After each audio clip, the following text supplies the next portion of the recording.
Good afternoon everyone. Patanjali IAS academy के online कक्षा में आपका हार्दिक स्वागत है। हम लोग पिछले क्लास में आग्नेय चट्टान को देख रहे थे। आग्नेय चट्टान में हमने उसको डिफाइन किया, खनिजों से तुलना की और की विशेषताओं की बात किया हमने। और फिर हम लोग आज देखेंगे उसके आगे का सेगमेंट, आग्नेय चट्टानों का जो वर्गीकरण करते हैं हम लोग।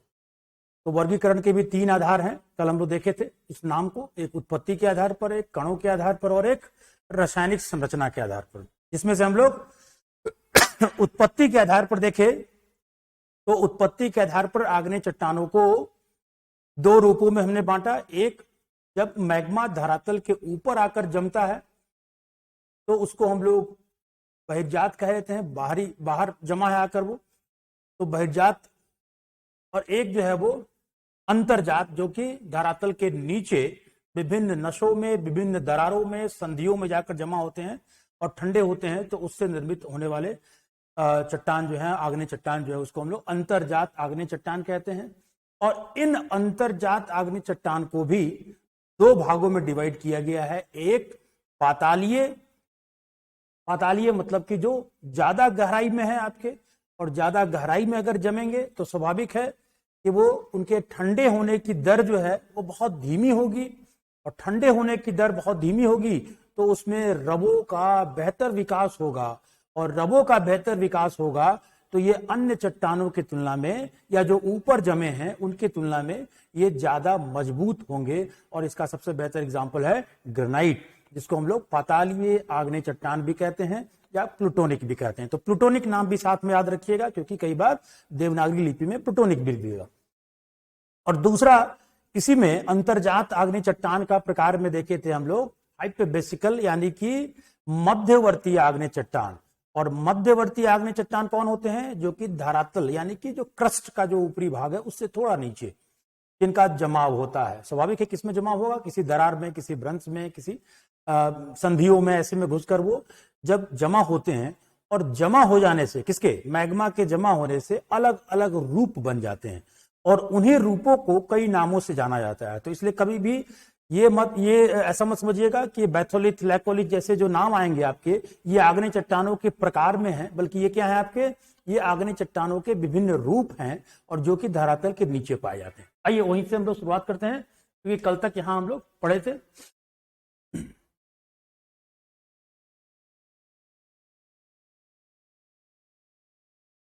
तो देखिए, मध्यवर्ती चट्टान में लैकोलिथ, लोपोलिथ, पैकोलिथ, पैथोलिथ। अब आइए इस आधार पर आप यहां पर समझ सकते हैं, या फिर इसको हम लोग अलग से बनाकर भी देखते हैं इसको। अगर मान लेते हैं कोई भूभाग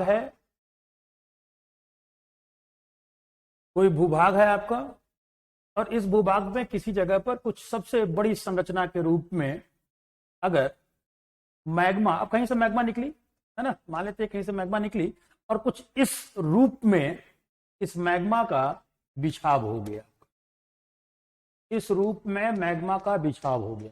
आप क्या देख रहे हैं? ये इसका शेप कैसा है? गुंबद नुमा। इसका शेप है गुंबद नुमा। ठीक है, पहले नाम लिख लेते हैं इसका। क्या है? इसको हम लोग कहते हैं बैथोलिथ। याद रखना है इसको, बैथोलिथ। इसकी संरचना गुंबद नुमा होती है। दूसरा, ये जितने भी आग्नेय चट्टान के हम लोग रूप अभी पढ़ने जा रहे हैं, उन सभी में सबसे बृहदाकार होता है, सबसे बृहद आकार का होता है।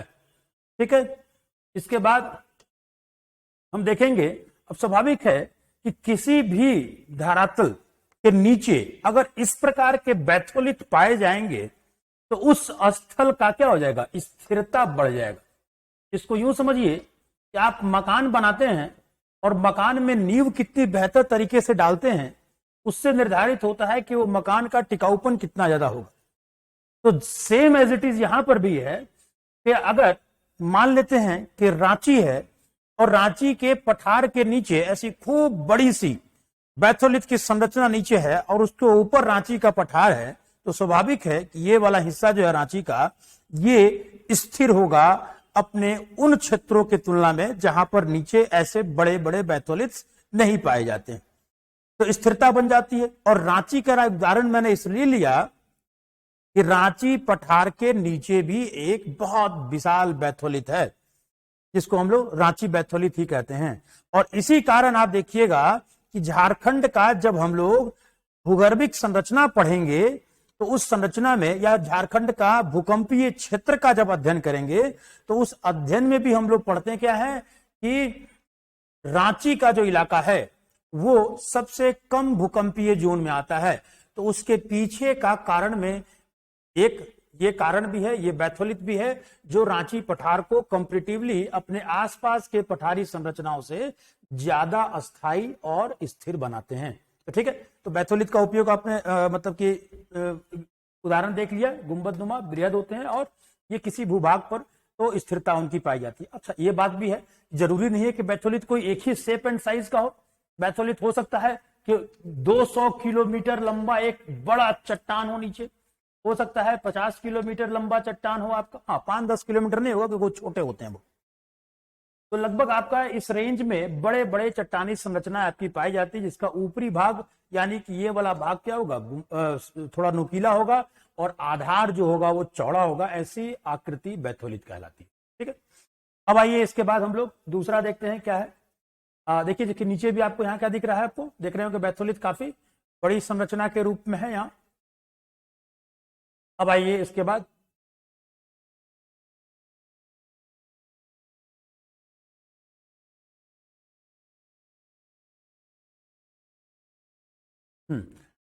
एक नाम है लैकोलिथ, एक नाम है लैकोलिथ। याद बहुत आसान है समझना, कहीं आपको नोट्स की जरूरत नहीं पड़ेगी, आप इसको बिल्कुल दिमाग में आ जाएगा क्या है।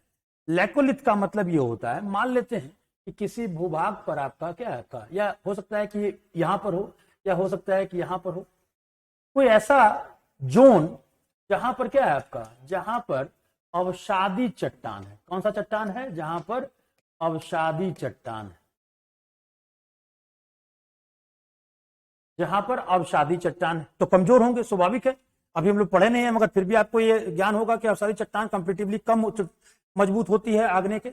अब इस अवसादी चट्टान में कहीं से मैग्मा निकल कर आया और निकल कर क्या किया, इसको धक्का लगाया, इस भाग पर, इस अवसादी चट्टान पर धक्का लगाया और धक्का लगाने के बाद ये वाला भूभाग कुछ इस प्रकार से मुड़ गया आपका। क्या हो गया, इस प्रकार से मुड़ गया आपका, देख रहे हैं मुड़ गया आपका। और यहां पर वो मैग्मा जो है जम गया,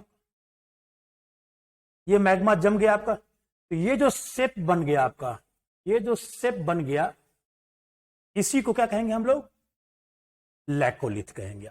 तो क्या डिफाइन करेंगे, कैसे डिफाइन करेंगे इसको डिफाइन करेंगे कि भाई लैकोलिथ भी बैथोलिथ के समान ही एक गुंबद नुमा संरचना होती है। ठीक है, पहला चीज ये लैकोलिथ जो है ये भी एक गुंबद नुमा संरचना होती है, जिस प्रकार से बैथोलिथ होती है। दूसरा, इसकी निर्माण प्रक्रिया अलग हो जाती है, यह बात आप लोग देख लिए। निर्माण प्रक्रिया क्या हो गई, इसकी अलग हो गई, मतलब कि ये किसी अवसादी चट्टानों पर दबाव के कारण वो भाग उभर कर ऊपर चला गया और जो खाली स्थान बचे, रिक्त स्थान बचे, उसमें मैग्मा के जमाव से ये बना। तो इसकी निर्माण प्रक्रिया थोड़ी सी अलग हो जाती है आपकी। और तीसरा क्या होगा आपका, ये बैथोलिथ की तरह उतना बड़ा नहीं होता है, बैथोलिथ के समान ये बड़ा नहीं होता है, ऐसी संरचना लैकोलिथ कहलाती है। ठीक है, अब आइए तीसरा हम लोग कहते हैं आपको लोपोलिथ।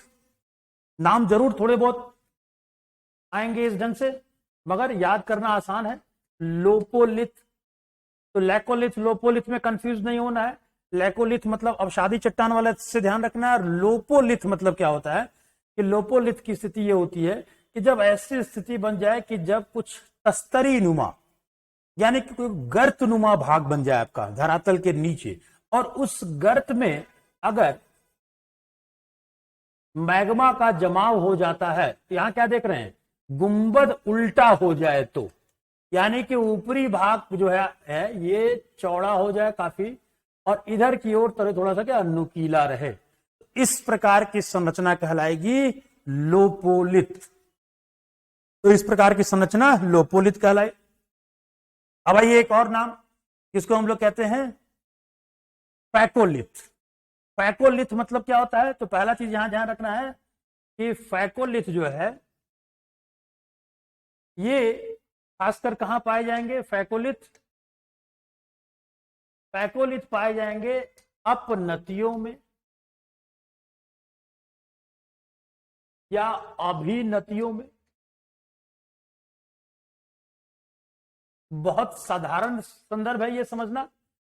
मान लेते हैं कि कोई भूभाग कोई सीधा था, कहीं से प्रेशर इस पर पड़ा। अब यहां पर हम लोग अगर इसी तरीके से भी समझेंगे, क्योंकि कैसे प्रेशर पड़ता है बाद में वो लोग टेक्टोनिक वगैरह हम देखेंगे। प्रेशर पड़ा और ये भाग क्या हो गया आपका? फोल्ड हो गया, मुड़ गया। जरूरी नहीं है कोई भाग बहुत ऊंचा मुड़े, किसी रूप में ये मुड़ गया आपका। और जब मुड़ गया तो इसमें क्या हो गया आपके? ये फोल्ड बन गया आपके।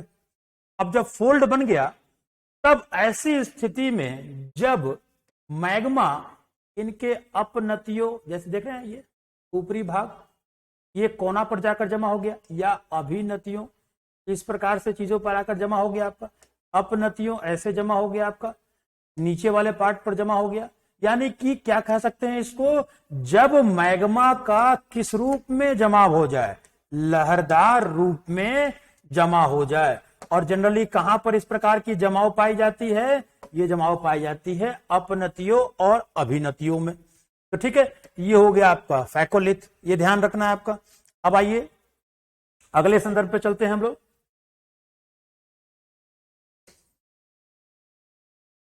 अब मान लेते हैं कि कहीं से मैग्मा का एरप्शन हुआ, कहीं से मैग्मा निकल कर आई अंदर से, और निकल कर आने के बाद उसका जमाव जो है वो थोड़ा सा इस रूप में हो गया। इसको क्या कहेंगे आप? लंबवत कह सकते हैं आप इसको ऊर्ध्वाधर कह सकते हैं, इसको वर्टिकली आप कह सकते हैं। इस रूप में जमा हो गया आपका। तो ये जो जमाव हुआ, इस जमाव को जो लंबवत रूप में होता है इसको हम लोग कहते हैं डाइक। इसको कहते हैं डाइक।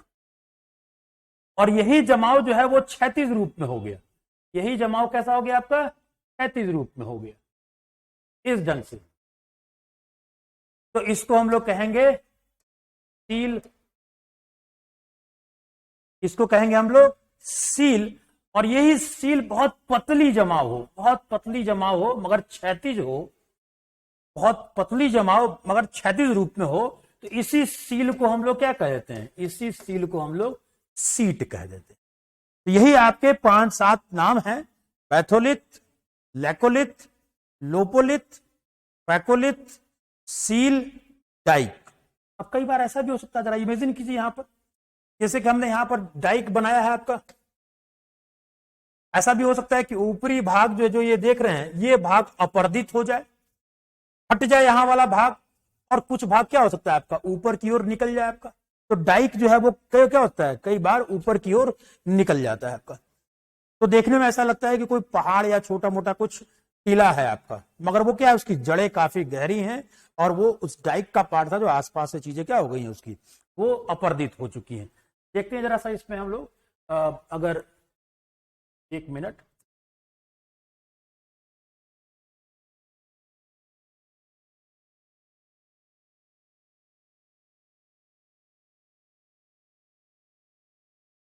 देखिए यहां कुछ ना कुछ तो मिल जाएगा। ये पिक्चर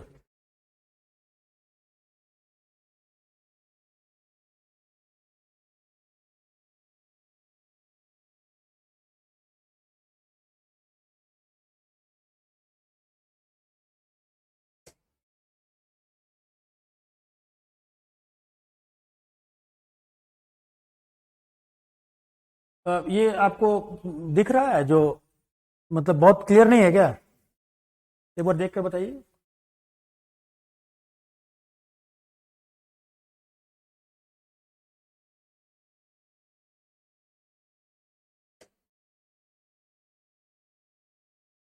देखिए यहां से कुछ चीजें होंगी, देख रहे हैं ना? ये आपका हो गया बैथोलिथ की संरचना जो कि सबसे बड़ी है। आप देख रहे हैं डाइक, ये देखिए डाइक है आपका, है ना? इससे भी निकल सकता है आपका अलग अलग। और ये जो है आपका, ये देखिए यहां लिखा हुआ है सील, जो कि थोड़ा क्षैतिज रूप में है। ये सील हो गया, चाहे ये भी सील है आपका, है ना? ये स्थिति है आपकी।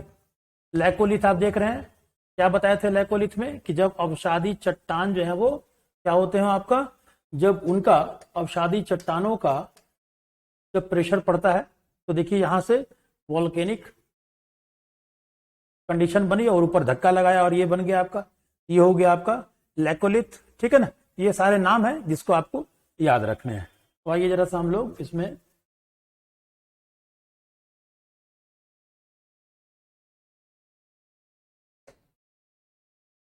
आपको और चीज, हम एक दो चीज दिखाते हैं।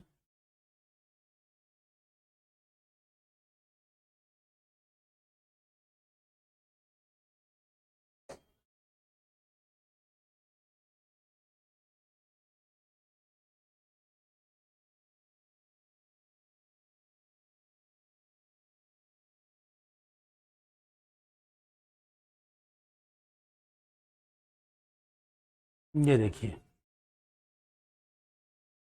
देखिए आपको यहाँ दिख रहा होगा, ये डाइक का पूरा पार्ट है, ऐसे जमाव हो चुका था इसमें, देख रहे ना। अब ये इधर का भाग हट गया तो ये भाग दिखाई दे रहा है आपका, ये डाइक वाली स्थिति बन गई आपकी। यहाँ देखिए आप, ये देखिए एक तरह से आप यहाँ पर देख सकते हैं, ये भाग जो है वो एक अलग से जमाव का दिख रहा है आपका, ये डाइक हो गया आपका। उसी ढंग से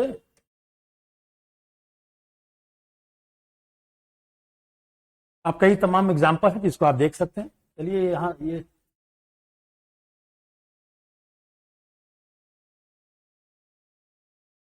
और आपको एक चीज और दिखाते हैं लास्ट, फिर हम लोग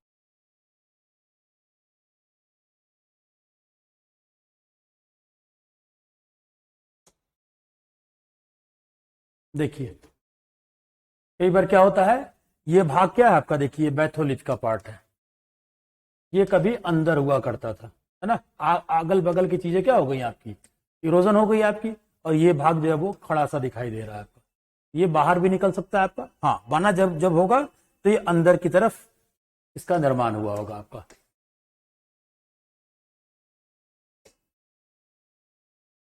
है ना, ढेर सारे एग्जाम्पल आप यहाँ पर देख रहे हैं। चलिए पढ़ते हैं इसको।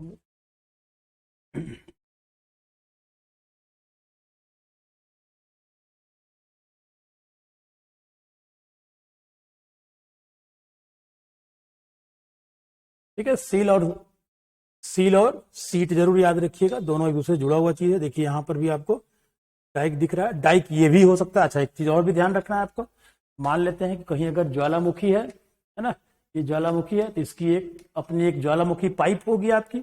ये ज्वालामुखी पाइप भी अपने आप में क्या है, ये अपने आप में एक डाइक है।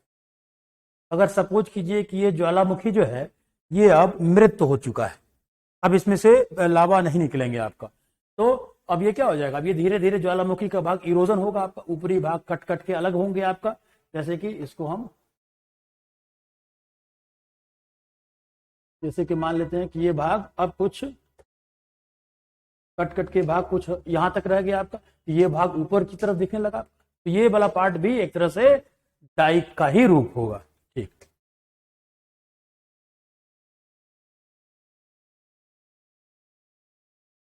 है ना। देखिए छोटा नागपुर क्षेत्र में आग्नेय चट्टान के अधिकांश खनिज पाए जाते हैं, तो ये आग्नेय चट्टान के संदर्भ में था आपका। अब ये दूसरा बाह्य आग्नेय चट्टान, हम लोग अंतर्जात पढ़ लिए जिसमें दो प्रकार देखे, एक पातालीय और एक मध्यवर्ती। मध्यवर्ती में भी ग्रेनाइट ही पाए जाएंगे आपके, मगर उनके अलग अलग रूप ज्यादा पाए जाएंगे। पाताल में थोड़ा दिक्कत है, मतलब ज्यादा गहराई में ये सब चीजें थोड़ी कम बनती है, क्योंकि ऊपर रहेगी तो वो उसका संभावना है कि अपर्दित होकर वो भागे ऊपर दिखने लगे आपका।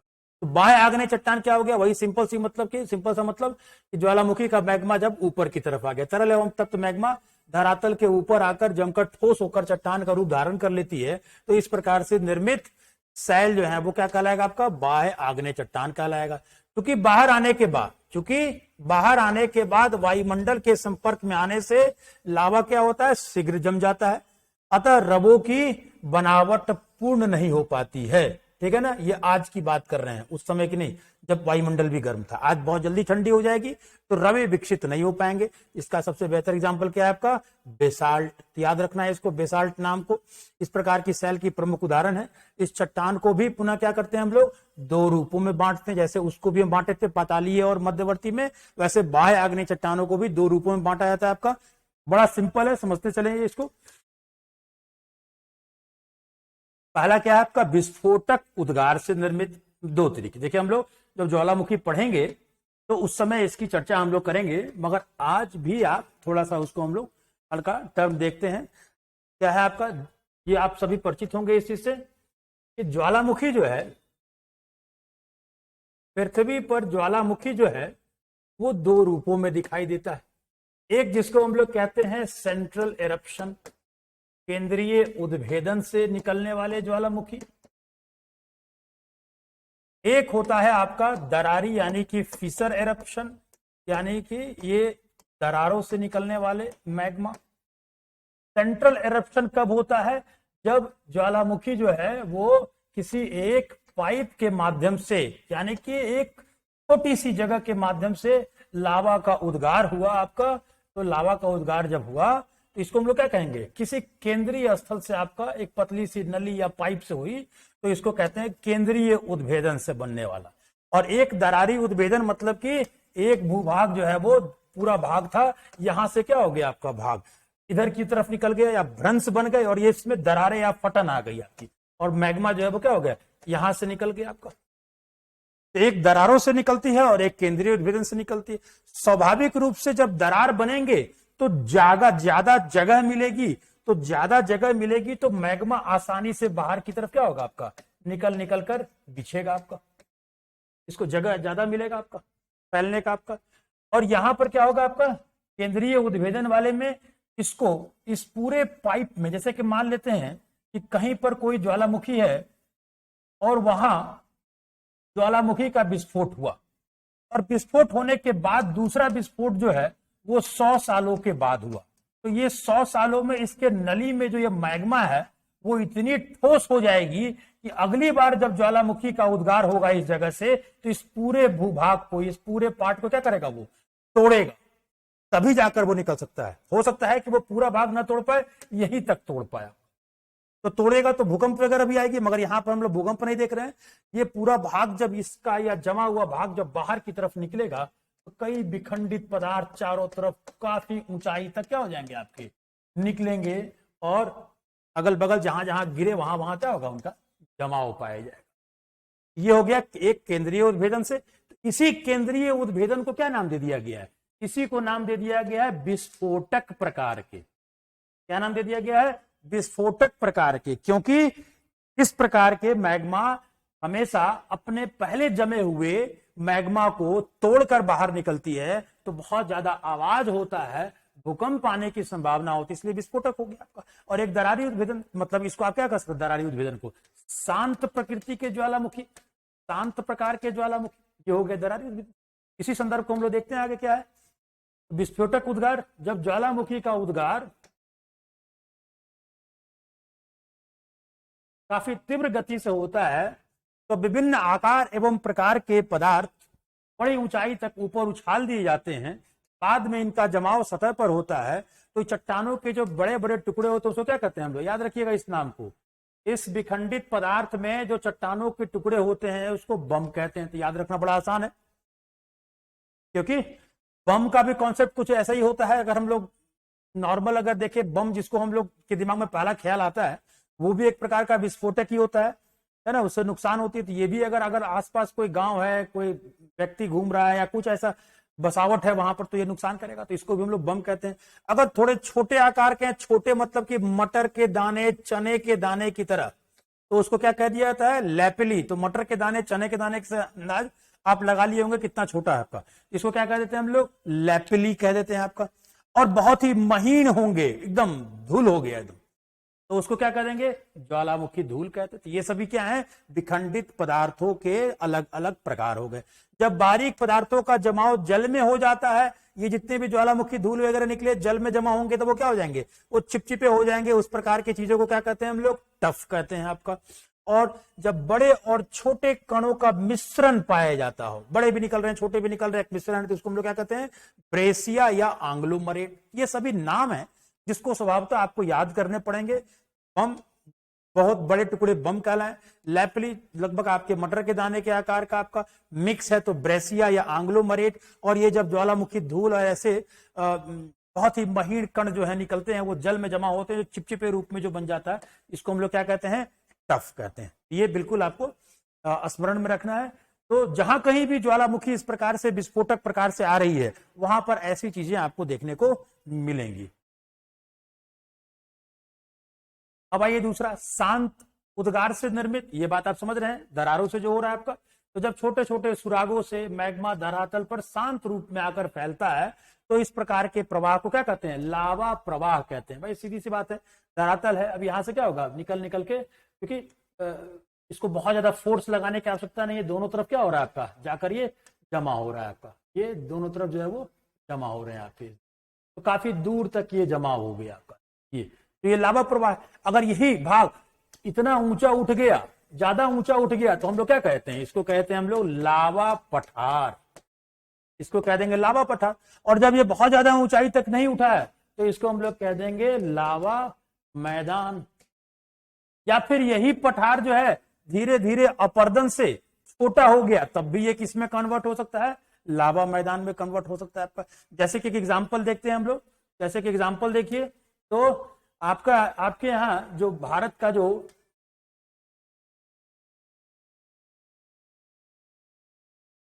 आपके यहाँ ये जो भारत का जो नक्शा हमने बनाया है, इस नक्शा में अगर आप देखिएगा तो ये भूभाग जो है वो क्या है आपका, ये भूभाग जो है वो दक्कन ट्रैप मूल रूप से। हालांकि ये बिछने को और भी ज्यादा दूर तक गया है, मगर मूल बिछाव आपका इसका यहां तक है, जिसमें गुजरात का कच्छ, गुजरात का बड़ा हिस्सा, मालवा पठार का हिस्सा जिसको मध्य प्रदेश के अंतर्गत मालवा पठार आता है, जिसमें इंदौर, उज्जैन, धार, है ना, ये सभी जगह आपके आ जाएंगे, भोपाल वगैरह।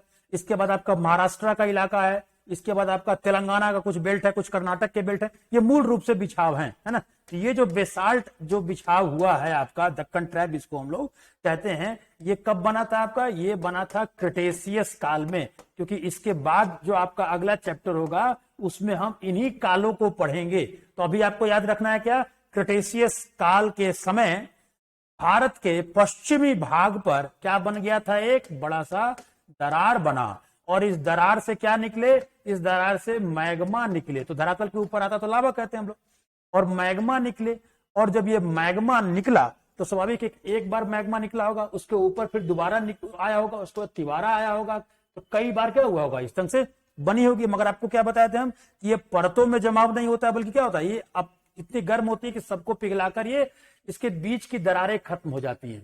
तो मगर ये जो एक के बाद एक लेयर्स के रूप में जो स्टार्टिंग में आया, इसी को नाम दे दिया क्या आ गया है, ट्रैप। इसी को हम लोग कहते हैं ट्रैप।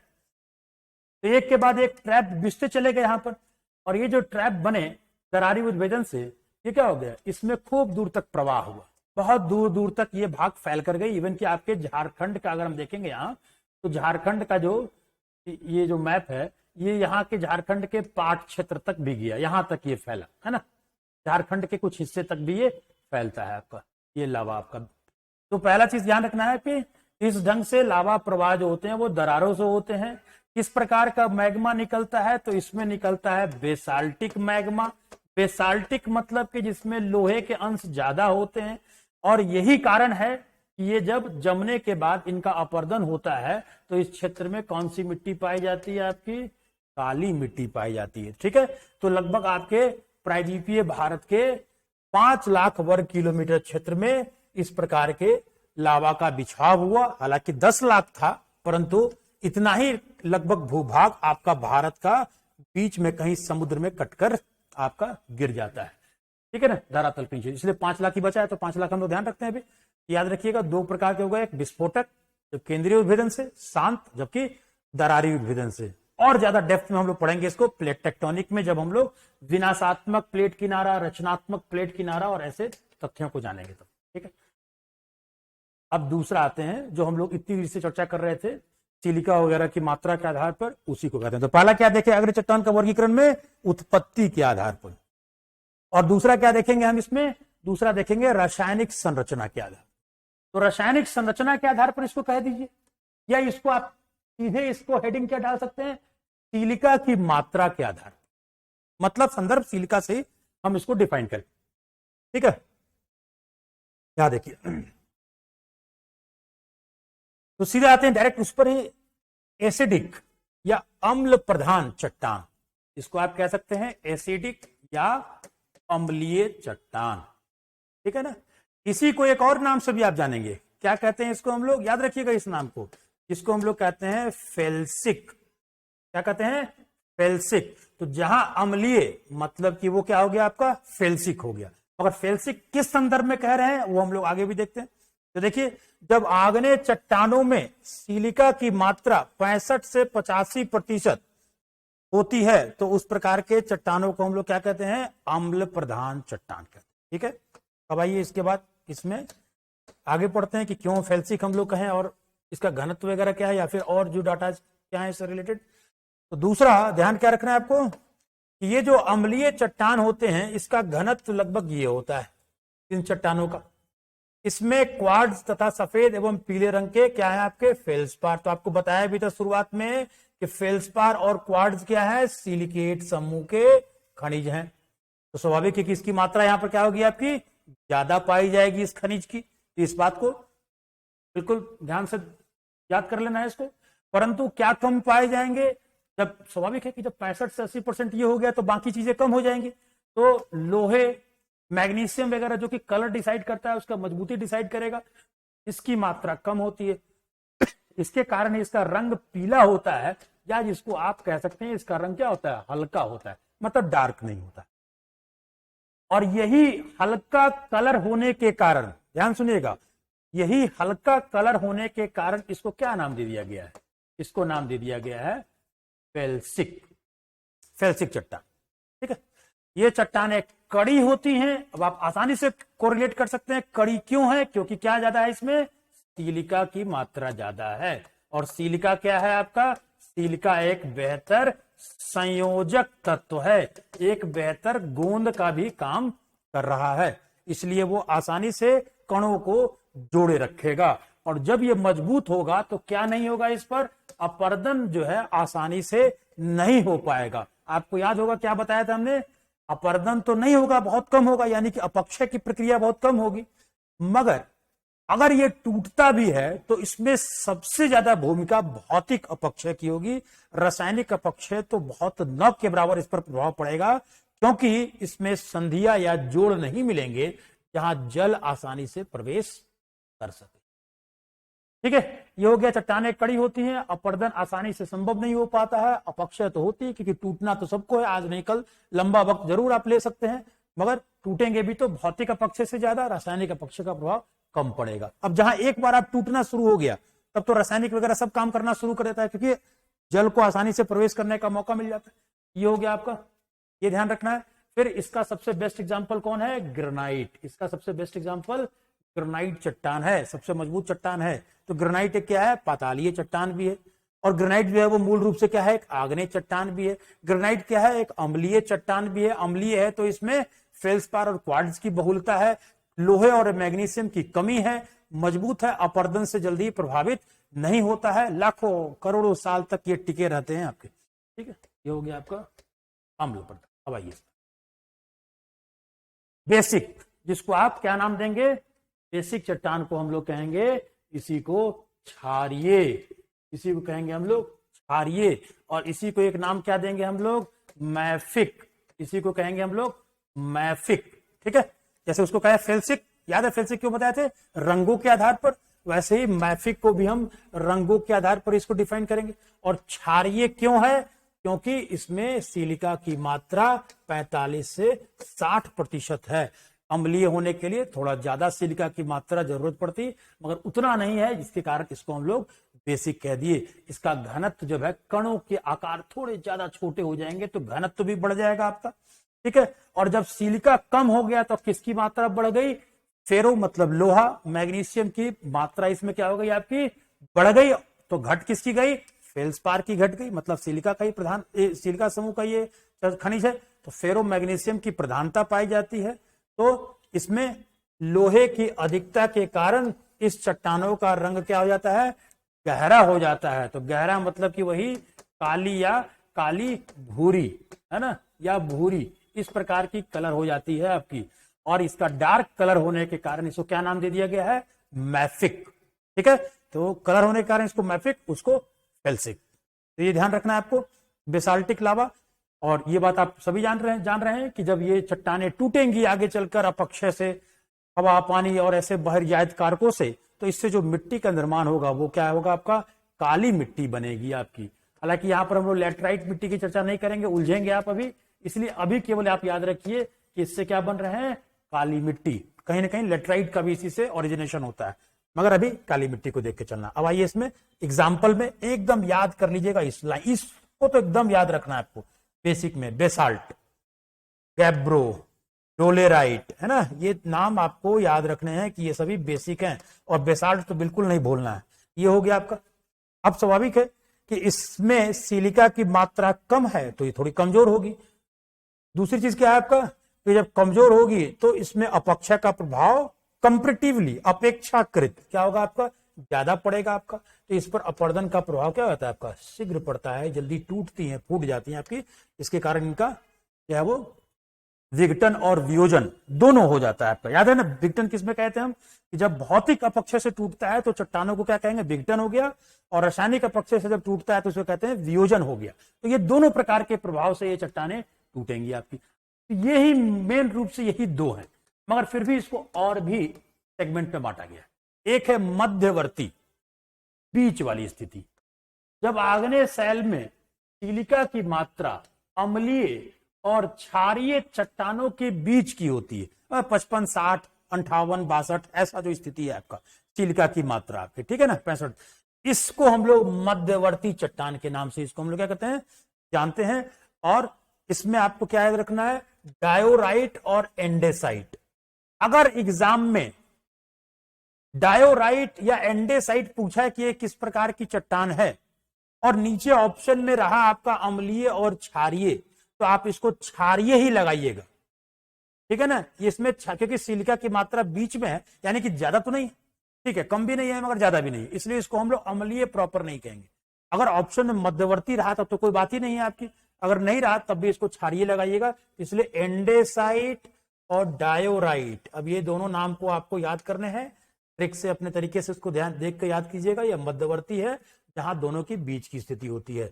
अब आइए इसके बाद एक चौथा प्रकार है जिसको हम लोग कहते हैं अल्ट्रा बेसिक, सबसे कम सिलिका। अल्ट्रा बेसिक, सिलिका की मात्रा जब 45% से भी कम हो गई, इसको बड़े अच्छे तरीके से आपको अंदाजा लगा सकते हैं कि बहुत कम है सिलिका की मात्रा, तो स्वाभाविक है कि इसमें आयरन और इसकी मात्रा बढ़ जाएगी, तो ये ज्यादा काला होगा, ये ज्यादा भूरा होगा, है ना, ये ज्यादा डार्क होगा आपका। दूसरा क्या हो जाएगा, सबसे कम है सिलिका, तो ये सबसे क्या होगा आपका, ये कमजोर होगा आपका। ये हो गया आपका, ये दोनों स्थिति है आपकी।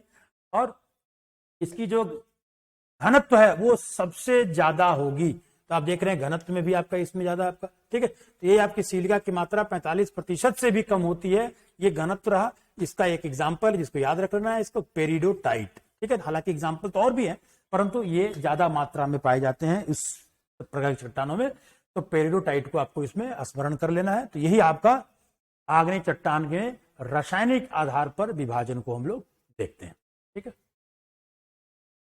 अब एक लास्ट बच गया आपका इसमें आग्नेय चट्टान के वर्गीकरण में, जिसको हम लोग कहते हैं कणों की बनावट के अनुसार। कोई कण थोड़ा बड़ा है तो उसको कोई और नाम दे दिया गया, कोई कण छोटा है तो उसको कुछ नाम दे दिया गया आपको। तो इसको भी आपको याद करने हैं टर्म्स को, है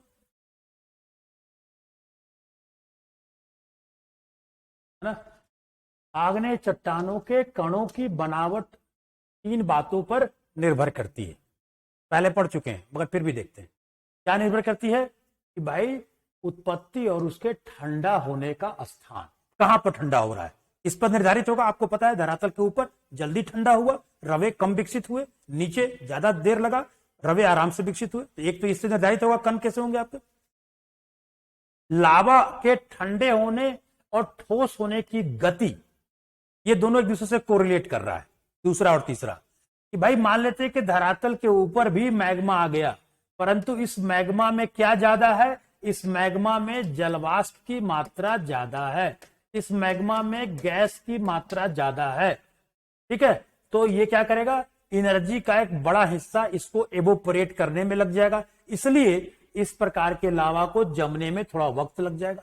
अगर कोई लावा जो है उसमें कम है जलवाष्प और गैस की मात्रा तो बहुत जल्दी जम जाएगा। तो यही बाहर निकलने वाले दोनों में ही अंतर आ गया आपका। इसके थोड़े कण ज्यादा छोटे होंगे, इसके कण थोड़े बड़े होंगे जिसमें थोड़ा वक्त लग रहा है, और जिसके बिल्कुल जल्दी ठंडा हो गया वो क्या हो गया आपका, वो जल्दी उसमें रवे बहुत छोटे होंगे आपका। तो यही गति क्या है, तो ये गति किससे निर्धारित हो रही है कि लावा में किसकी उपस्थिति, यानी कि जल और गैस की मात्रा कितनी है। ठीक है, ये आप बड़े आसानी से इसको समझ रहे हैं। ये हो गया आपका कणों की बनावट, मूल रूप से इन तीन बातों पर निर्भर करती है। अब आ गया वैसे नाम जो आपको ध्यान रखने। ये क्या है, पैगमेटिटिक, याद रखना है, पैगमेटिटिक। सबसे बड़े कणों वाले आग्नेय चट्टान को क्या लिखा हुआ है, बहुत बड़े कण। तो जहां बहुत बड़े कण आ गए उसको आपको एग्जाम में अगर आता है ये चार ऑप्शन, तो क्या लगाना है आपको, पैगमेटिटिक।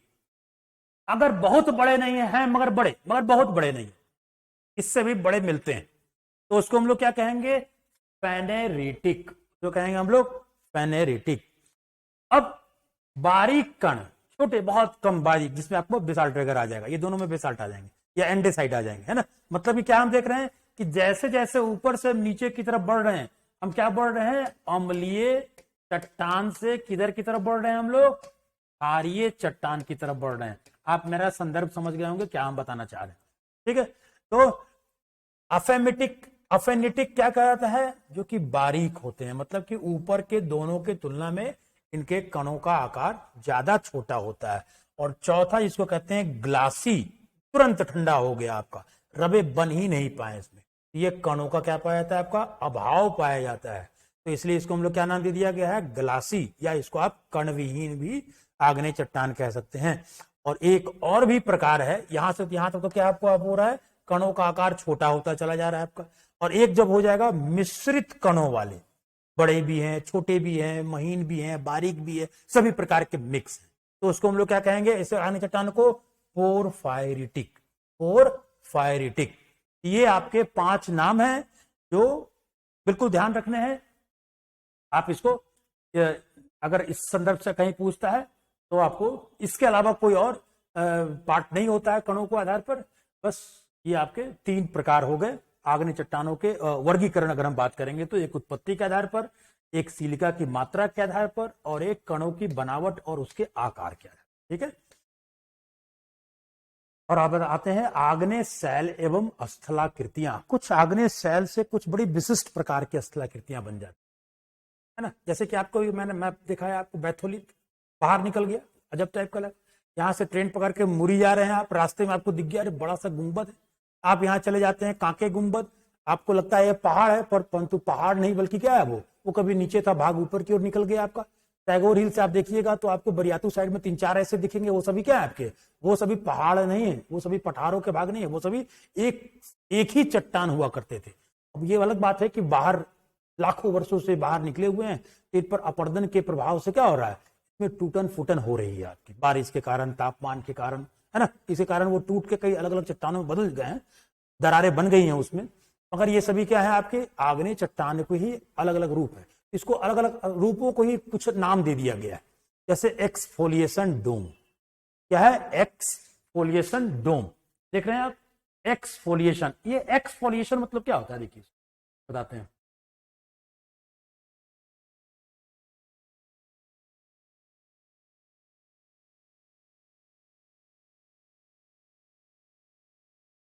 एक्सफोलिएशन, इसको समझने के लिए आपको समझना होगा, एक नाम ये याद रखिएगा, इसको कहते हैं हम लोग ओनियन वेदरिंग। क्या कहते हैं इसको, ओनियन वेदरिंग। ओनियन से आपको पता है, ओनियन मतलब क्या होता है, प्याज, और प्याज के छिलके कैसे निकलते हैं, ये बात बताने की आवश्यकता नहीं है। तो वैसे ही ये जो चट्टान जो कभी नीचे थे, बाहर आ गए अपने आसपास के चीजों के हटने से, मिट्टियों के हटने से या चट्टानों के टूटने से, तो वो वाला पार्ट पर भौतिक अपक्ष होगा। तो भौतिक अपक्ष होने के कारण क्या होगी, एक ऊपरी लेयर पहले हटेगा। कैसे हम लोग घरों में प्लास्टर करते हैं तो एक जगह जहां टूट गया वो धीरे धीरे क्या होता है, वो लेयर टूटता चला जाता है। कुछ वैसे ही एक लेयर हटेगा, उसके बाद फिर दूसरी लेयर हटेगी, तीसरी लेयर हटेगी। तो इसको क्या कहते हैं हम लोग, प्याज की तरह ही उसमें से जो है वो सल्कने निकल रही हैं, तो इसको ओनियन वेदरिंग कहते हैं। इसी प्रकार से एक्सफोलिएशन डोम में भी आपको ऐसे बहुत सारी आकृतियां मिलेंगी, जिसको आप इस मैप से देख सकते हैं। तो पहला चीज तो समझ लेना है कि एक्सफोलिएशन डोम क्या है, उसको देख लेते हैं, उसको मैप पर आते हैं। जब ग्रेनाइट आग्नेय चट्टान के बृहद समूह पर लगातार अपर्दन होता रहता है अथवा अपक्षय के प्रभाव लंबे समय तक चलती रहती है, अगल बगल की परतें उधर कर हट जाती है और बीच का भाग उभर सा जाता है, तो इस प्रकार की आकृति को क्या कहते हैं हम लोग, एक्सफोलिएशन गुंबद कहते हैं। योसोमाइट की घाटी में बहुत ज्यादा पाया जाता है, इसलिए इसको ध्यान रखिएगा आपको। संयुक्त राज्य अमेरिका का और रांची का कांके गुंबद हो गया, और भी बहुत सारे एग्जाम्पल्स आ सकते हैं आप इसमें। ये इसके एग्जाम्पल हो गए। आप इसको फिगर से देखते हैं हम लोग। ये देखिए, ये आप देख रहे हैं, ये एक एक करके लेयर जो है वो क्या हो रहा है आपका, एक एक करके लेयर हट रहा है आपका इस तरह से। क्यों, क्योंकि वायुमंडल के संपर्क में है, तो यहाँ पर जल का, वायु का, है ना, इस सब का प्रभाव इस पर पड़ता जा रहा है, और जिसके कारण ये धीरे धीरे धीरे धीरे स्थलाकृति टूट रही। हालांकि टूटने की गति बहुत धीमी होती है, इतना आसानी से नहीं टूटता है, मगर एक उदाहरण के रूप में आप इसको एक्सफोलिएशन डोम को जरूर याद रखना। अब आइए मेसा। मेसा, मेसा मतलब टेबल के आकार की आकृति वाला कोई उच्चावचीय संरचना, उसको हम लोग क्या कहते हैं, मेसा कहते हैं। टेबल के आकार का मतलब कि क्या है आपका, ऊपर में सपाट भूभाग हो गया, उसको हम लोग मेसा कहेंगे आपका। और ये कब बन जाता है आपका, मान लेते हैं कि कोई भूभाग है ना, ये कोई भूभाग है। अब क्या हुआ, कहीं से वॉल्केनो आई, यहां पर मान लेते हैं वॉल्केनो आई आपकी, और यहां से मैग्मा जो है वो चलना शुरू किया, और चल चल के क्या कर दिया, इसको ढक दिया। अब ये ढक दिया, तो अब ये कुछ इस प्रकार की आकृति बन गई। ये क्या बन गई, आकृति बन गई। पहले कैसी थी, ये एक असमतल भूभाग था, पहले ये उबड़ खाबड़ वाला भूभाग था। अब ये क्या हो गया, एक तरह से ये हो गया टेबल लैंड, ये हो गया आपका टेबल लैंड, जिसको आप कह सकते हैं मेजनुमा आकृति। अगर इसको ज्योग्राफी में क्या नाम दिया गया है, इसको ज्योग्राफी में नाम दिया गया है मेसा। ठीक है, तो मेसा में आपको क्या याद रखना है कि जब पहले से अवस्थित कोई उबड़ खाबड़ और समतल भूभाग पर बेसाल्टिक लावा का बिछाव होता है, तो उसमें जो ये विभिन्नताएं होती हैं, वो विभिन्नताएं गायब हो जाती हैं, और पूरा भूभाग एक समतल रूपी भूभाग के रूप में परिवर्तित हो जाता है। तो ऐसे भूभाग को हम लोग मेसा कहते हैं, जिसको झारखंड में स्थानीय नाम से क्या कहते हैं हम लोग, पाट क्षेत्र। क्योंकि झारखंड में इसका बहुत बेहतर एग्जाम्पल है पाट क्षेत्र। और पाट क्षेत्र के विषय में आपको हमने पहले ही बताया था, क्या है कि अगर हम लोग देखेंगे तो ये आपका झारखंड का अगर स्थिति यहाँ पर है, ये है, और यहाँ पर फटन हुई थी मालवा पठार के आसपास, ये लावा जो है वो बहता हुआ क्या हो गया आपका, ये पूरा का पूरा झारखंड के भी इलाके पर आ गया आपका। और झारखंड कैसा भूभाग था, याद रखिएगा, इस नाम को बता रहे हैं, हालांकि कई सेगमेंट में आगे भी आएगा। झारखंड पहले से एक पेनी प्लेन था, और पेनी प्लेन जो डेविस महोदय ने नाम दिया है, पेनी प्लेन का मतलब होता है एक उबड़ खाबड़ भूभाग, एक ऐसा असमतल भूभाग जो लगभग 100 से 150 200 मीटर का हाइट का भूभाग है, इस प्रकार का। और इस भाग पर जब बेसाल्टिक लावा बिछा, तो यहाँ वाला पाट क्षेत्र भी क्या हो गया, ऊपरी भाग मेजनुमा आकृति में बदल गया आपका। और बाद में जब हिमालय का निर्माण हुआ, तो ये भाग भी क्या हो गया, उठता चला गया, और उठ के आज 900 से 1100 मीटर उसकी हाइट है। ठीक है, तो ये आप देख रहे हैं, तो मेसा, पाट, ये सभी एक ही चीज है, टेबल नुमा आकृति, ये सब कुछ है ना। अब चलते हैं जरा इसमें हम लोग, अगर मैप में, अगर वहां देखते हैं मैप है कि नहीं, मैप होगा, ये देखिए, है ना, इसको अगर हम चलते हैं यहीं से,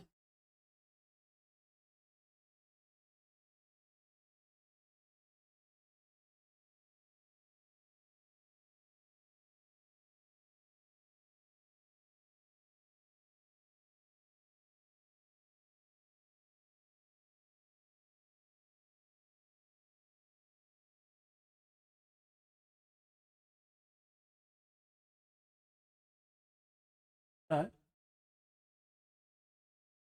देख रहे हैं सब ऊपरी भाग अब कट कट के अलग होते चले जा रहे हैं वो भाग, मगर ऊपर बिल्कुल टेबल लैंड की तरह स्थिति बनी, ये देखिए। अच्छा, अब यही मेसा का आकृति जब छोटा हो जाता है तो उसको हम लोग क्या कहते हैं, उसको कहते हैं बूटी। देखिए कट के क्या हो गया, ये गायब हो गया आपका, और ये भूभाग क्या कहलाया आपका, ये भूभाग जो है ये कहलाएगा आपका बूटी, ये कहलाएगा बूटी। तो बूटी मोड़ से याद कर लीजिए, ये बूटी हो गया आपका। तो मेसा का छोटा आकार बूटी कहलाया आपका। ये आप देख रहे हैं, ये आज के वक्त में है, मगर ये धीरे धीरे एक समय के बाद गायब भी हो सकता है पर्दन से।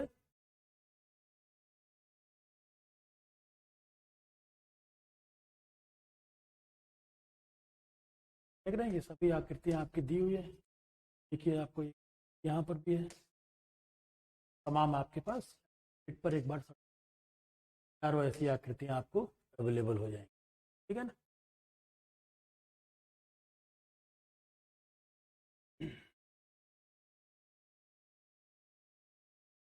एक है हॉगबैग, हालांकि ये बहुत इंपॉर्टेंट नहीं है मगर फिर भी इसको देखते हैं। ये भी एक संरचना है।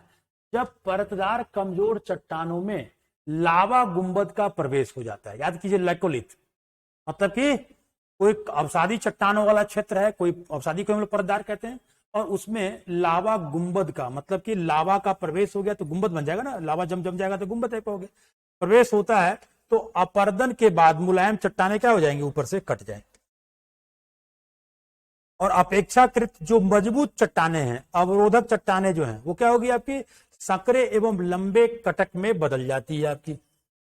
इस प्रकार से बने स्थल रूप को क्या कहते हैं हम लोग, हॉगबैग कहते हैं। तो मगर हॉगबैग के लिए वो क्या याद रखना है कि ऊपर में कैसी स्थलाकृति होनी चाहिए, परतदार आग्नेय चट्टानों की स्थिति होगी, तभी जाकर आप इस तरह से हॉगबैग या क्वेस्टा का निर्माण आपका होता है।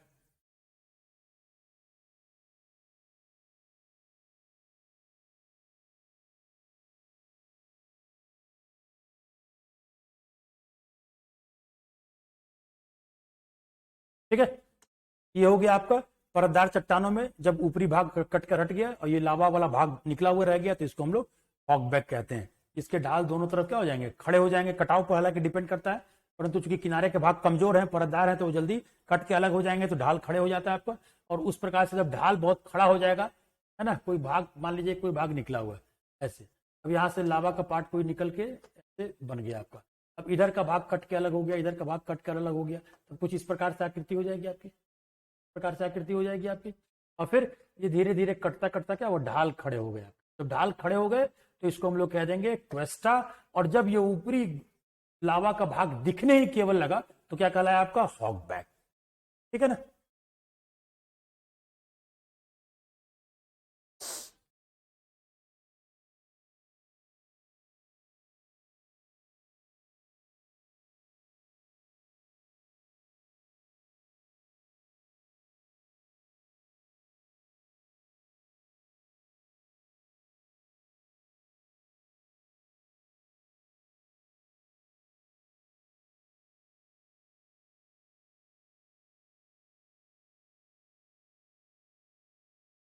देखिए यहाँ पर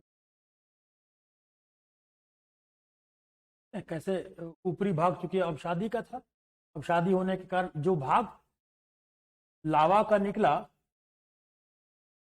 जो भाग लावा का निकला वो तो बचा हुआ है आपका, मगर अगल बगल वाले भाग क्या हो गया आपके, कट कट के अलग हो गए, और ये एक प्रकार से सेट बन गया। तो इसके लिए क्या आवश्यक होना चाहिए, इसके लिए आवश्यक होना चाहिए कि ऊपरी भाग अवसादी हो, कि लावा जब धक्का लगाए तो यहाँ से कुछ भाग जो है वो निकल कर आ जाए बाहर की ओर। और हो सकता है ऐसा भी कि अगल बगल वाला भाग भी टूट जाए, तब भी ये अंदर की तरफ निकला हुआ जो पार्ट है वो बाहर दिखने लगता है आपका, और इसके अगल बगल के कमजोर चीज जो है वो टूट टूट कर अलग हो गए, अपर्दन हो गया उसका। इस प्रकार की आकृति जो है वो बन जाती है, तो इसको हम लोग हॉगबैग कहते हैं। और ये जो ढाल आपका देख रहे हैं, देख रहे हैं ये जो खड़ा कगार बन जा रहा है, इस प्रकार से अगर कगार बन चुका है तो इसको हम लोग क्वेस्टा वाली आकृति, ये कगार जो है वो बहुत ज्यादा खड़ा ढाल हो गया।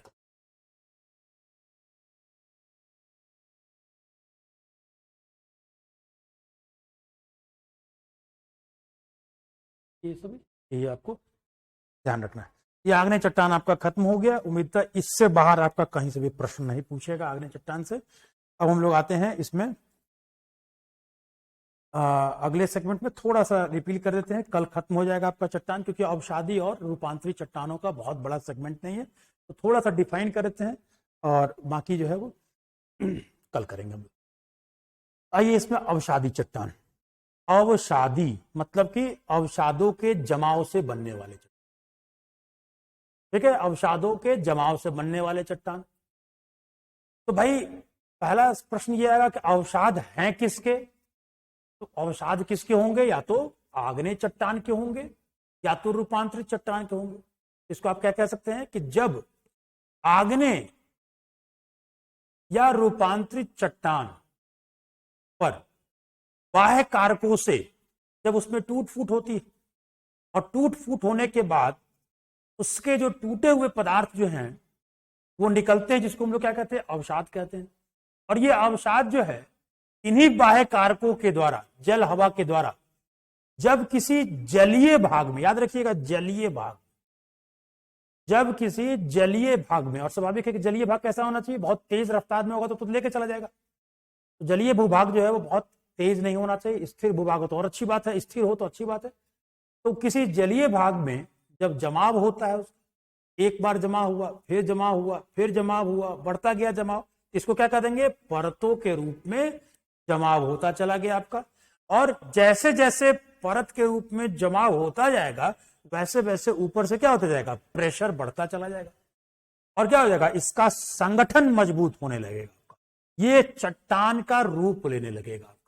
तो ठीक है, अब इस पर डिपेंड करेगा, उसमें हो सकता है कि छोटा कण भी हो, बड़ा कण भी हो, कुछ जीवों के अंश भी हो, कुछ पत्तियां भी हो, कुछ टहनियां भी हो, बहुत सारी चीजें हो सकती है। तो सबका लेयर में जमा होना, धीरे धीरे धीरे धीरे धीरे धीरे एक समय के बाद वो जमाव जो है वो क्या हो जाएगा? चट्टान का रूप धारण कर लेगा। तो हम लोग क्या कहेंगे? अवसादी चट्टान। और चूंकि इसका जमाव परतों में होने से हुआ है इसलिए इसको नाम क्या दे दिया जाता है? परतदार चट्टान भी हम लोग। ठीक है, तो फिर से डेफिनेशन सुन लेते हैं कि जब आग्नेय या रूपांतरित चट्टानों पर बहिर्जात कारकों के द्वारा जब उसमें अपक्षय की प्रक्रिया और अपर्दन की प्रक्रिया होती है तब उससे निकले अवसादों का किसी जलीय भाग में जमाव होने से या निरंतर जमा होने से या परतों के रूप में जमा होने से जो चट्टान बनती है उस चट्टान को हम लोग अवसादी चट्टान या परतदार चट्टान के नाम से जानते हैं। ये हो गया आपका अवसादी चट्टान का परिभाषा में। अच्छा, अब यहां पर भी ये बात उठेगा कि कोई अवसादी चट्टान जो है वो कितना मजबूत होगी या कमजोर होगी, ये किन बातों पर निर्भर करेगा? ये उन बातों पर निर्भर करेगा कि वो जो जमाव हो रहा था तो जमाव के साथ साथ उसके आपस में उनके कणों को या उस परतों को चिपकाने वाले तत्व कैसे थे। और इन्हीं चिपकाने वाले तत्व जिसको हम लोग संयोजक तत्व कहते हैं, इसी तत्व से निर्धारित होगा इसका कलर कैसा है। जैसे बलुआ पत्थर है जिसको हम लोग के दिमाग में बलुआ पत्थर क्या है? लाल पत्थर, ऐसा दिमाग में आता है आपका। तो बलुआ पत्थर वो लाल इसलिए है क्योंकि उसमें लोहे के ऑक्साइड हैं संयोजक तत्व के रूप में।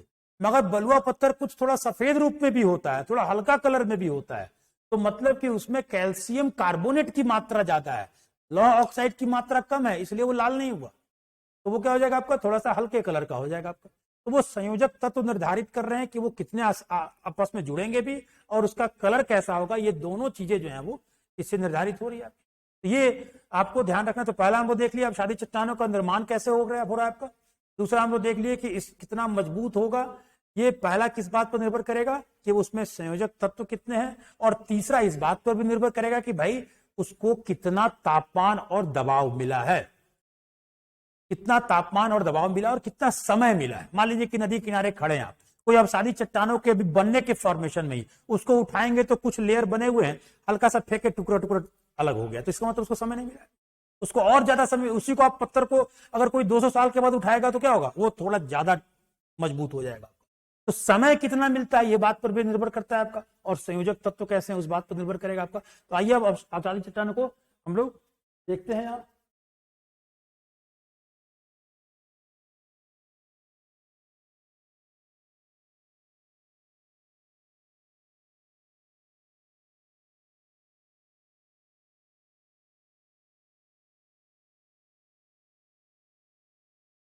ठीक है, ये बताने की आवश्यकता नहीं है। अवसादी चट्टानों को लैटिन भाषा जो है सेडिमेंटम मतलब कि जमाव, नीचे बैठने से कहा जाता है, ये डिफिनेशन के रूप में है ना।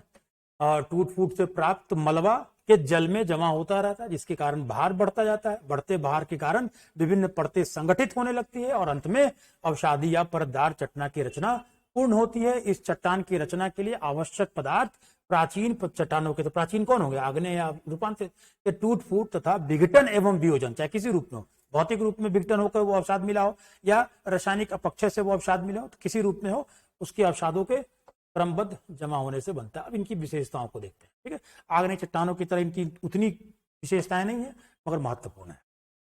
पहला विशेषता क्या हो गया, अवसादी चट्टानों का निर्माण किससे होता है, क्लास्टिक रॉक से, चट्टानों के टुकड़े से, कणों से। उसमें क्या पाए जा सकते हैं, जीवाश्म भी पाए जा सकते हैं, और उसमें क्या पाए जाएंगे, वनस्पतियों के समूहन भी पाए जा सकते हैं। ठीक है, अब जरूरी नहीं कि सब में पाए जाएंगे, मगर ये इनकी संभावना होती है। इसके पीछे का रीजन ये है कि अगर यही मान लेते हैं कि कोई चट्टान अवसादी चट्टान बना जिसमें जीवों के अंश भी हैं, परंतु इसमें एक बहुत लंबा वर्ष हो गया, करोड़ों साल हो गए, ये अंदर चला गया धरती के नीचे, या किसी कारणों से ज्यादा तापमान और दबाव में है, तो ये सभी जीवों के अंश वगैरह खत्म हो जाएंगे। तो इस पर भी डिपेंड करता है, मगर जब तक जीवों के अंश हैं तब तक वो अवसादी कहलाएगा। जहां वो खत्म होकर दूसरा रूप ले लिया तो रूपांतरित हो जाएगा आपका। तो इसमें क्या है, चट्टानों के चूर्ण होते हैं, जीवाश्म होते हैं, वनस्पति के अवशेष होते हैं, ये सभी का समूहन से इसका निर्माण होता है। इसलिए क्या कहा जाता है कि जहां आग्नेय चट्टानों में जीवाश्म नहीं पाए जाते हैं, वैसे अवसादी चट्टानों में क्या पाए जाने लगते हैं, जीवों के अंश जो है वो इसमें मिलने लगते हैं आपका।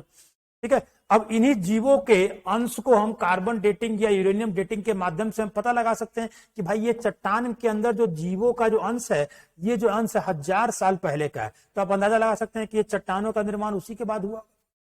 तो इससे क्या है, आपका जीवों के अंश के आधार पर वो चट्टान के बनने की अवधि को आप पता लगाया जा सकता है। फिर आइए, ये लाइन जो आपको बताने जा रहे हैं ये अति इंपॉर्टेंट है, बहुत महत्वपूर्ण। अवसादी चट्टान भूपृष्ठ मतलब कि क्रस्ट के सर्वाधिक क्षेत्र में पाए जाते हैं। ऐसा अनुमान किया जाता है कि क्रस्ट या भूपृष्ठ का लगभग 75% भाग इस चट्टान से ढका हुआ है। ध्यान रखिएगा, यहां आवृत बोल रहा है, बना हुआ नहीं बोल रहा है। क्या बोल रहा है, ढका हुआ है। तथा 25% जो बच गया वो किससे होगा, आग्नेय और अवसादी रूपांतरित चट्टानों से। मतलब क्या है, संदर्भ कि अगर मान लेते हैं ये धरातल का पार्ट है, ये धरातल का ऊपरी भाग है, तो ऊपरी भाग किसके संपर्क में है, ऊपरी भाग वायुमंडल के संपर्क में है। वायुमंडल के संपर्क में होने के कारण क्या होगा, इस पर बहिर्जात कारकों मतलब कि जल, हवा और ये सब चीजों का प्रभाव ज्यादा पड़ेगा। अब यहां पर जो चट्टाने हैं वो टूट फूट कर क्या हो गई, आपकी टूट फूट कर मिट्टी या अवसादी चट्टानों में बदल गई। ये ऊपरी भाग क्या हो गया आपका, बदल गई। कुछ जगह हो सकता है कि नहीं भी बदली, क्योंकि ऐसा तो सरफेस है नहीं, कहीं पहाड़ है कहीं पठार है आपका, तो कुछ भाग क्या हो गया आपका, ये ऊपरी भाग जो है वो वायुमंडल के संपर्क में आकर ये टूट कर बिखर गई। तो आप क्या कहेंगे इसको, आप इस पूरे क्रस्ट को, जो हमने पूरा क्रस्ट बनाया है, इसको आप ये नहीं कहिएगा कि क्रस्ट का निर्माण हो गया अवसादी चट्टान से। आप क्या कहिएगा कि क्रस्ट के ऊपरी भाग पर अवसादी चट्टानों का विस्तार है, ढका हुआ है, आवृत है।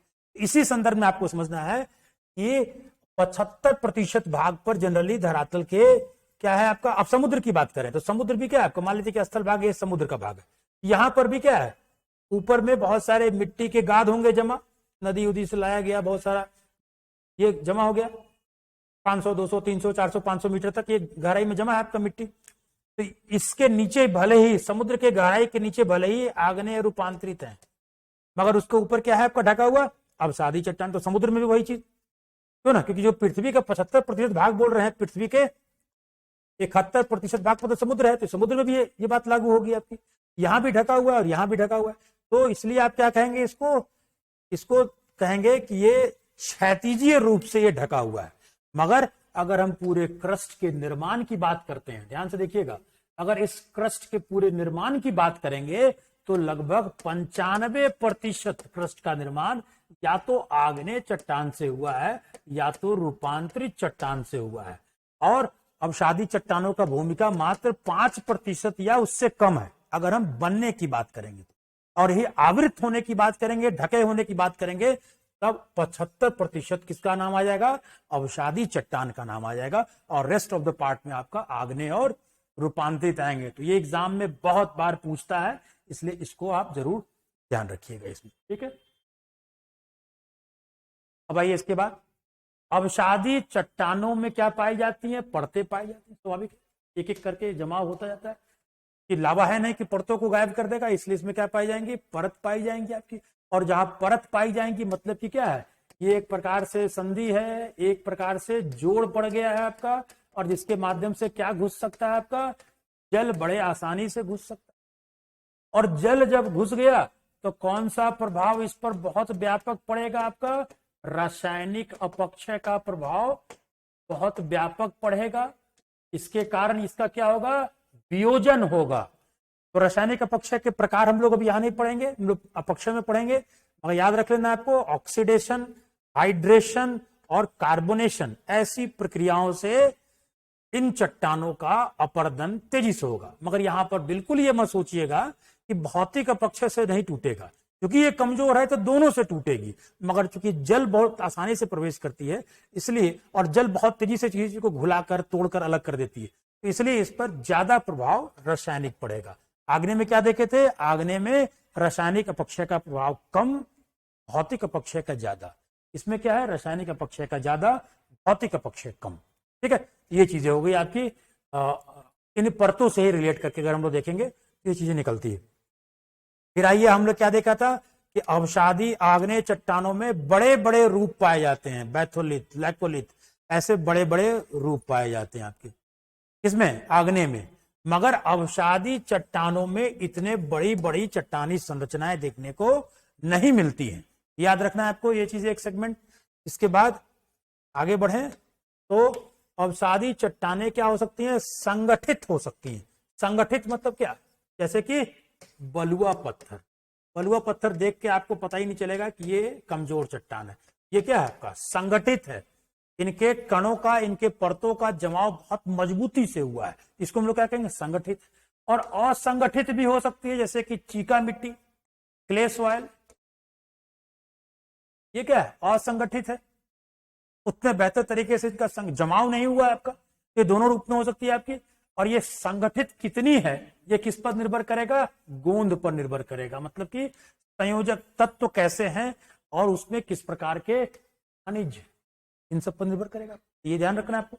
इसके अलावा अवसादी चट्टानें प्रायः मुलायम होती है आग्नेय और रूपांतरित की तुलना में, ठीक है ना। जैसे कि चीका मिट्टी, पंक मतलब क्या होता है, पानी मिला हुआ, मड, कीचड़, वो हो गया आपका। परंतु कुछ चट्टानें कड़ी भी होती हैं, जैसे कि बलुआ पत्थर, जैसे कि चूना पत्थर। अब चूना पत्थर जब तक इस पर पानी नहीं है, पानी नहीं गिरेगा तब तक इसका घुलनशीलता नहीं होगी, इसमें घुलेगा नहीं, तब तक तो मजबूत है। यानी शुष्क क्षेत्रों में चूना पत्थर भी बहुत मजबूत होगा, बारिश के कारण जरूरी धीरे धीरे घुलने लगेगी आपकी, मगर है तो मजबूत ये भी। तो बलुआ पत्थर, चूना पत्थर, ऐसे कुछ कठोर चट्टानें भी मिलती हैं आपकी। और मगर ज्यादातर चट्टानें जो है मुलायम होती हैं आपकी। और ओवरऑल कोई भी चट्टान इसकी ऐसी नहीं होगी जिसकी तुलना आप ग्रेनाइट जैसे चट्टानों से कहेंगे कि ये इतनी मजबूत है जितनी ग्रेनाइट होती है।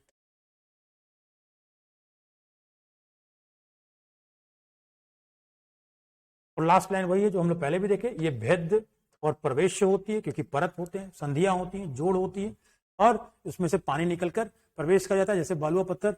परंतु ये आवश्यक नहीं है, क्योंकि कुछ अवसादी चट्टान अब प्रवेश होगी, इसको भी बताने की आवश्यकता नहीं है। बलुआ पत्थर ज्यादा ठोस है तो वो पानी को थोड़ा कम जाने देगा आपका, है ना।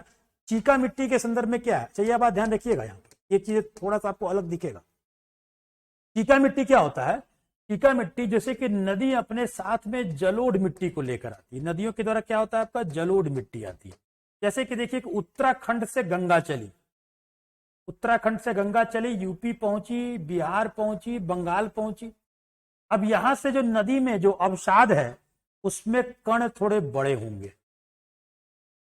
अब यही नदी इन कणों को जब लेकर यहां तक आएगी तो ये कण भी आपस में घिस घिस कर, अब ये वाली कण यहाँ पर और छोटे हो गए, और थोड़ा आगे आएंगे और भी छोटे हो जाएंगे। तो यहां पर जैसे कि उत्तराखंड से जो चली गंगा, बिहार में पूर्वी उत्तर प्रदेश से पहुंची, तो ये जो जलोढ़ जिसको हम लोग खादर कहते हैं, ये क्या हो गया, बहुत महीन कणों वाला हो गया आपका। तो ये महीन कणों वाले ही जलोढ़ को हम लोग क्या कहते हैं, चीका, यानी कि क्ले सॉइल। अब ये क्ले सॉइल की खासियत क्या होती है कि जल्दी पानी को नीचे जाने नहीं देगा। क्यों? क्योंकि बहुत ही छोटे छोटे छोटे आपस में कण क्या होंगे, ये आपस में कणों के द्वारा ये इनका जमाव होता है। ये आपस में एक दूसरे संगठित नहीं है, मगर कण इतने छोटे हैं कि बिल्कुल व्यवस्थित रूप से आपस में बैठे। इसमें से पानी को नीचे जाना थोड़ा मुश्किल होगा। अब इसी में अगर बालू मिला दीजिएगा चीका मिट्टी में, तब पानी थोड़ा नीचे जाएगा, नहीं तो ये इनके बीच में पोर्स इतने आपस में जुड़े हुए हैं कि छिद्र बच ही नहीं पा रहा है कि पानी जा पाए आपका। इसी कारण बिहार में बाढ़ बहुत ज्यादा आ जाता है, क्योंकि वहां तक मिट्टी जो होती है खादर, वो चीका मिट्टी होती है और तुरंत जल प्लावन की स्थिति बन जाता है, बारिश हो या बाढ़ हो ऐसी स्थिति में। तो ठीक है, इतनी सारी विशेषताएं हैं जो आपको अवसादी चट्टान के संदर्भ में हम लोग देखे, और कल हम लोग यहां से शुरुआत करेंगे अवसादी चट्टानों का वर्गीकरण। कल इस चैप्टर आपका समाप्त हो जाएगा।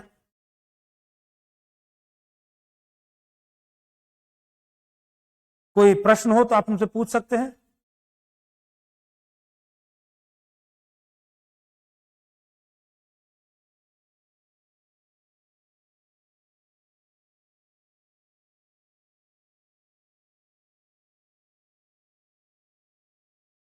ठीक, चलिए, धन्यवाद।